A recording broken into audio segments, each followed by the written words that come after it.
Chers amis, je vous fais un tout petit live, hein. Mais mon live, s'il s'adresse au Ben Skinner, moi, il n'y a rien à faire à vous, hein. Si tu n'es pas Ben Skinner, quitte le live. Je m'adresse à mes frères, mes amis Ben Skinner. Je m'adresse à mes amis Ben Skinner. Vous savez comment même, je suis un Ben Skinner, hein.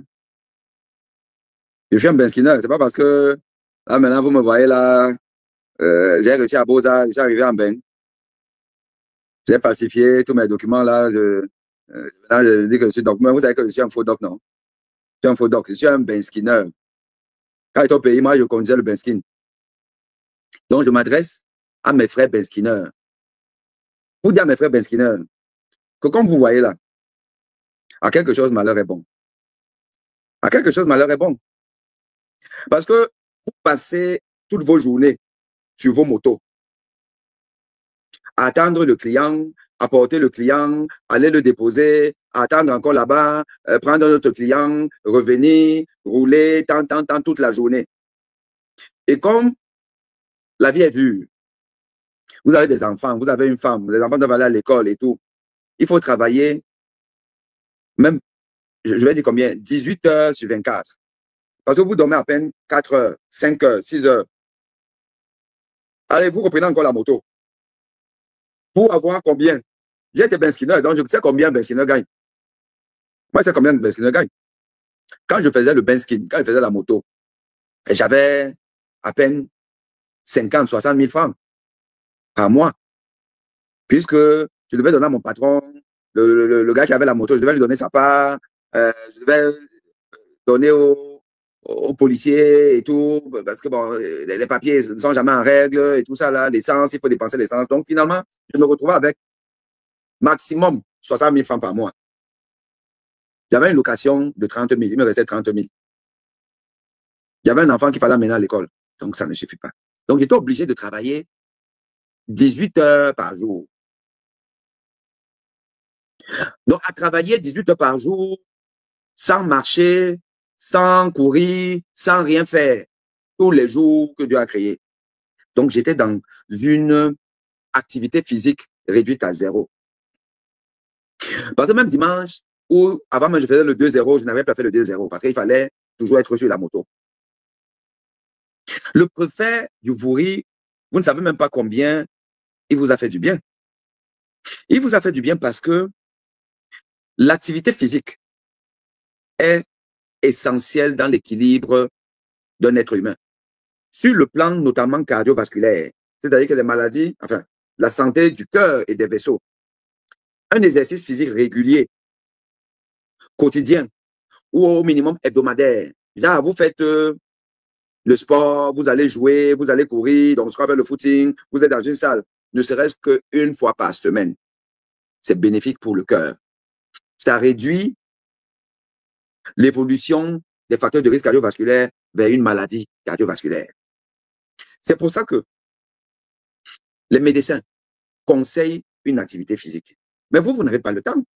Dans un pays où la pauvreté est galopante, où le sous-développement est prégnant, où il n'y a pas le plein emploi, il y a le chômage, il y a les maladies, il n'y a pas d'activité physique. Déjà, qui dit sous-développement dit manque d'infrastructures pour faire une activité. Est-ce que vous savez qu'au Rwanda, à Kigali, je prends l'exemple de Kigali, le Rwanda a mis en place, la ville de Kigali a mis en place des pistes spéciales pour le running, pour la course. Et 2 fois par semaine, si je ne m'abuse, au minimum 1 fois par semaine, mais il y a un dimanche, je pense que le dernier dimanche du mois, c'est dimanche sport. Dimanche sport, le dernier dimanche du mois, au Rwanda, c'est dimanche sport. La circulation est arrêtée dans plusieurs artères de la ville. Les Camerounais qui connaissent Kigali peuvent en témoigner. Plusieurs artères de la ville de Kigali sont fermées à la circulation de 7 heures du matin à 11 heures ou à 10 heures, voilà, à 10 heures, de 7 heures à 10 heures. La circulation dans ces voies-là. Les gens doivent courir, doivent faire le footing, doivent marcher, parce que Paul Kagame a compris que sport et santé sont utiles pour le développement d'un pays. Au Cameroun, il n'y a pas ça. Les gens se débrouillent 24 heures sur 24. De 6 heures du matin à 22 heures, quelqu'un est sur la moto. Et après, il va dormir. Mais il va avoir des maladies cardiovasculaires. Il va avoir une mortalité précoce. Le préfet Lolo, Mvogo, j'ai déjà dit que même la bêtise doit être intelligente. Quand Paul Biya, enfin, j'avais dit quand Chantal Biya, dans sa panique, que merde, la fille est en train de m'échapper. Elle dit à Tangandji, on fait comment? À Tangandji qui n'a pas été à l'école. À Tangandji qui a passé son temps à braquer, à voler. À Tangandji appelle Mondayolo. Mondayolo, qui s'est seulement entré dans tous les trous. Il n'a jamais été à l'école, Mondayolo. Il ne connaît pas les histoires de prévention des maladies cardiovasculaires, santé, machin, truc, il faut faire le sport. Mondayolo connaît seulement brouter. Lui, entre dans les trous. Khalil Beyala nous a dit ça. Mondayolo entre dans tous les trous. Mondayolo va dire quoi à Tangandji? Mondayolo peut dire quoi à Tangandji? Ils ont appelé Ngongo.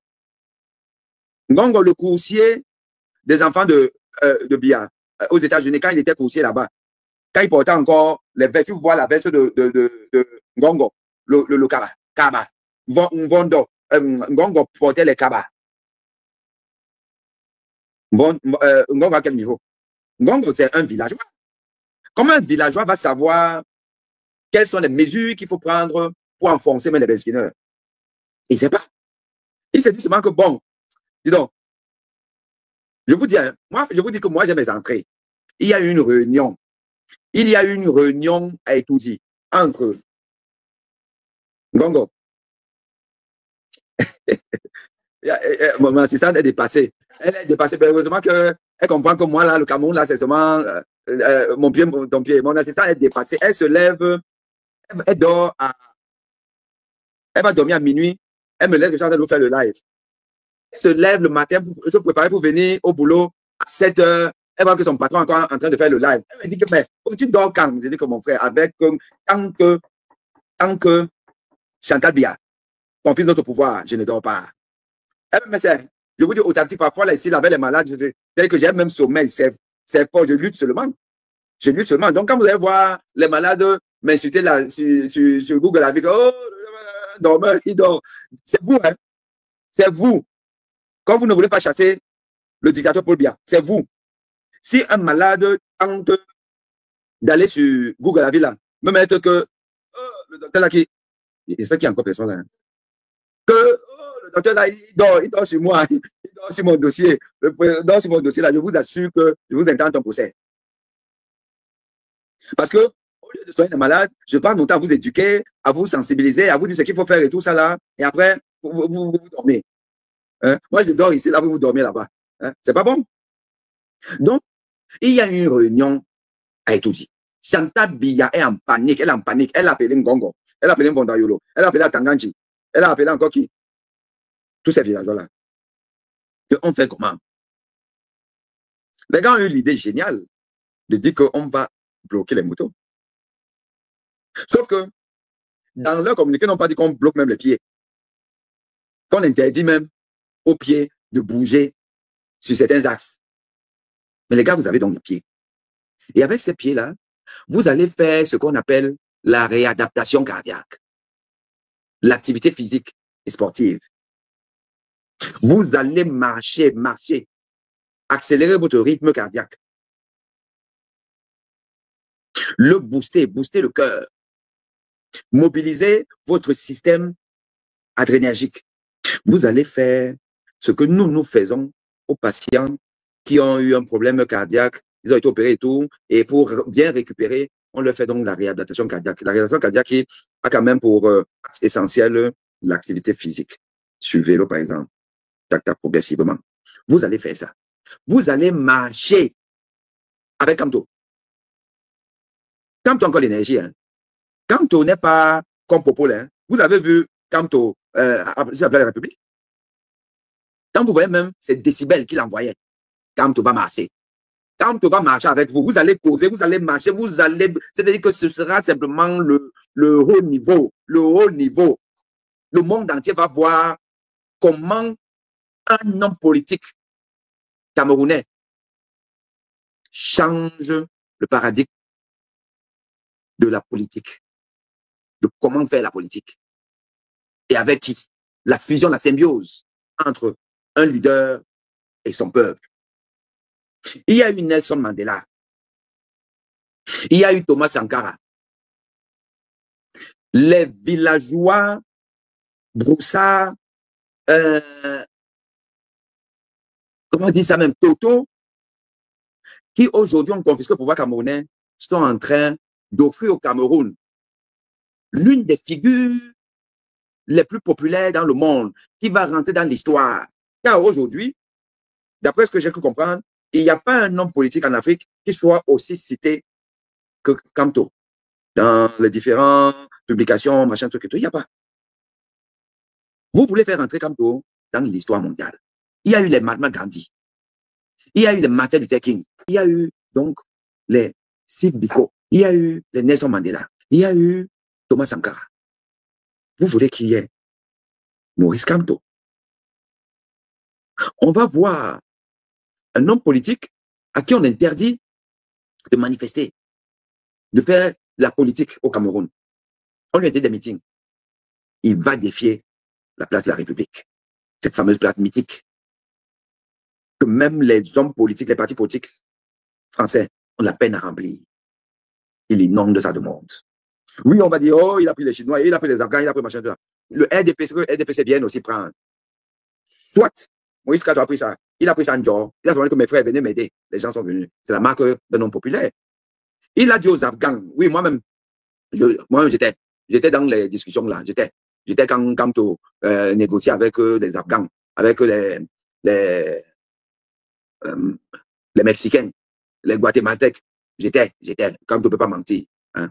Si vous venez ici, là, vous, le directeur du MSD, vous venez, moi, je vous trahis. On était ensemble. On a négocié ça ensemble. Hein. On a dit aux gars, venez, pardon, venez nous aider. Les gars sont venus, genre. Oui. Il y avait, vous les avez vus, non? Moi-même, là où j'étais assis avec qui? Regardez encore les photos. J'étais avec qui? J'étais avec un Italien. Le gars qui est assis à côté de moi, c'est un Italien. C'est un Italien blanc qui est avec moi. Il est venu, genre. Genre, simplement parce que la cause, il a dit non, c'est pas possible, pas possible. Après de 93 ans, ne peut pas dire qu'il part encore. Pendant ce temps, on le voit, il dort, il fait rien. Et vous dites que, non. Je te dis que Kamto a eu tous les étrangers. Il y avait peut-être que 20% de Camerounais. Là. Il y avait les Haïtiens, il y avait tout le monde. Hein. Même mon assistante, hein. Elle était là. Elle n'est pas camerounaise. Elle est venue au meeting. Bon.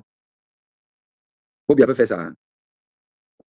Faut bien dire à un Guatémaltèque, à un hindou, de venir après la République.